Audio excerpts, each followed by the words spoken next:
רבה. כל טוב. ותקופה טובה. קדימה. לכולנו. טוב, עכשיו אנחנו עם מתן פרץ, שכרגיל אתה מביא איתך אנשים מעוררי השראה, והפעם זה יוסי, לצדך שהקים את עמותת עת לעשות. שלום, שלום מתן, שלום הרב יוסי מולק. שלום וברכה. שלום וברכה. מתן, הקדמה שלך? איך לדעתכם, קודם כל, איזה מתנה גדולה זו להביא ילד לעולם, שילד מגיע לאוויר העולם ונכנס לתוך המשפחה. אני רוצה לקחת אתכם רגע, אבל לצד שהוא קצת פחות, הוא קצת יותר מאתגר. ופה זה מתחבר לסיפור של יוסי. ילד שנולד, אבל הוא נולד עם סוג של מוגבלות כזו או אחרת.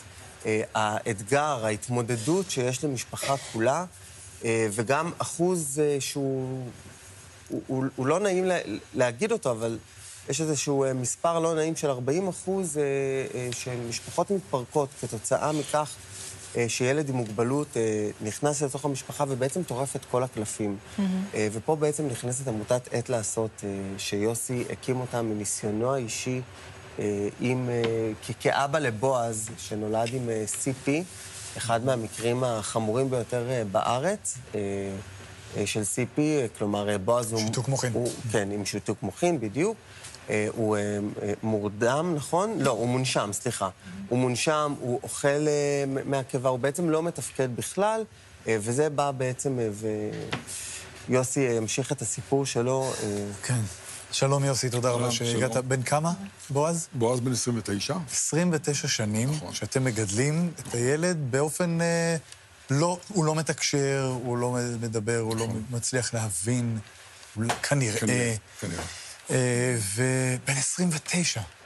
כן, בגלל שהוא גדל אצלנו בבית, ויש באמת מערך של תמיכה, גם של עובדת זרה, כבר 22 שנה, אותה אחת, וגם כמובן של אשתי, לפעמים חלק מבני הבית, זה בעצם מה שיוצר את ההבדל, מאפשר לו בעצם, למרות שכמו שהזכיר כאן...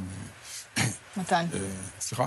כן, כמו שמתן. למרות שבסדר, שהוא אוכל דרך הקיבה, הוא 31 קילו, בסך הכל, כן? אבל הוא מתנה גדולה, הוא אור גדול בסוף, כי הוא גרם לכולנו לראות ולהבין שאנחנו מסוגלים. בלעדיו לא היינו יודעים. כן. והמסוגלות הזאת בעצם לתת ולהכיל את השונה ולאהוב ולתרום, זה הכל מתנות שקיבלנו ממנו. מה הרגשתם שיש בו צורך ואין לו מענה, שבגללו רציתם להקים את עת לעשות? המענה לא היה בשבילו בעצם. המענה היה בזכותו, היה לאורו, כן? בזכותו הכרנו את הקהילה של אותם מאות משפחות מיוחדות שמגדלים ילדים מיוחדים. כן. ואחד הדברים המעניינים שאנחנו ראינו, שחלק גדול מהמשפחות, כ-40% שהוזכר כאן, הן באמת משפחות שלא מתפקדות, וחלקם אפילו מתפרקות. כן, הם צריכים אפילו את הרמה הזו של כמה ימים בשנה, הפגה, לתחושה שיש למה לצפות, חודשים קדימה, להתארגן לזה, לצפות לזה. אתה מדבר על שנה, אני יכול לדבר איתך על יום, זאת אומרת, בסופו של דבר אתה צריך שעה, שעתיים ביום, קצת לקבל ליווי, לקבל חמצן, לדבר עם אשתך, לצאת לכוס קפה, לדבר עם שאר הילדים, לצאת לעבודה. הילדים האלה בסוף, הם סופחים, הם שואבים כל כך הרבה אנרגיות מהמשפחה, מההורים בעיקר, שהם לא, אין להם את הפניות, ולמקום הזה בעצם נכנסה העמותה, לפני 17 שנה, עמותת עת לעשות. המוקד של העמותה זה המשפחה. אני תמיד אומר שלעמותה יש, בכובע שלנו, 3 פינות, אבל הפינה המרכזית היא קודם כל, להציל את המשפחה בהתפרקות, ואנחנו עושים את זה בעיקר על ידי מנעד של פעילויות, כן? 2-3 בשבוע לוקחים את הילדים המיוחדים האלה, מוצאים אותם ב2-3 שעתיים. לאן? סליחה? לאן? למועדוניות, למשחקיות שלנו, לחונכויות בית. כמעט כל שבת או שבת שנייה מוצאים אותם ל-24 שעות. היום יום ראשון, ביום רביעי. יש לנו כ-300 בני נוער. מכל הסניפים שלנו, יש לנו 5 סניפים. 300 בני נוער, אגב, בתקופת מלחמה, זה היה לפני רגע, חלק מהמשפחות שלנו מפונים, כן, מגיעים משם, אתה נותן למשפחה אפשרות לחיות, לקבל חמצן, זה מטורף. אלה בעצם נוער שמתנדב? יפה. זו שאלה ממש טובה. בדרך כלל מכיתות ט' י' י"א, הנוער הישראלי, נוער של חיבורים. בכלל, כל העמותה הזאת זה חיבורים. כן, חיבורים של דתיים וחילונים, אשכנזים ולא, פריפריות, ישראלים, יהודים שאינם יהודים. אם אנחנו מדברים על כיתוב בחברה הישראלית, העמותה היא חיבור אחד עוצמתי וגדול. זה הכל בגלל ילד אחד, שהוא בעצם לא, ולא, ולא, ולא, ולא, חוץ מלחייך. רק חבל כל כך שהוא לא יודע איזה מלאך הגיע בדמותו אלינו. אני מניח שרוב הפעילות היא מתרומות, ונעמוד על כך לפני שיברח לנו הזמן. נכון. כן. כן, זה נכון. מדינת ישראל בדרך כלל רואה את המסך הנראה. המסך הנראה של הילדים האלה זה הילדים בעצמם. אותם ילדים שמראיירים וזקוקים לתרפיות ולטיפולים. אנחנו נמצאים במסך הנסתר של המשפחה, שהיא פחות נראית.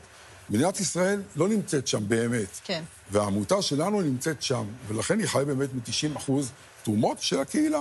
וברוך השם, גם אנחנו פה, אני מודה לכם שהזמנתם אותנו, תבורכו. גם מחפשים עוד מתנדבים? בלי סוף. יש כל הזמן בקשות של משפחות.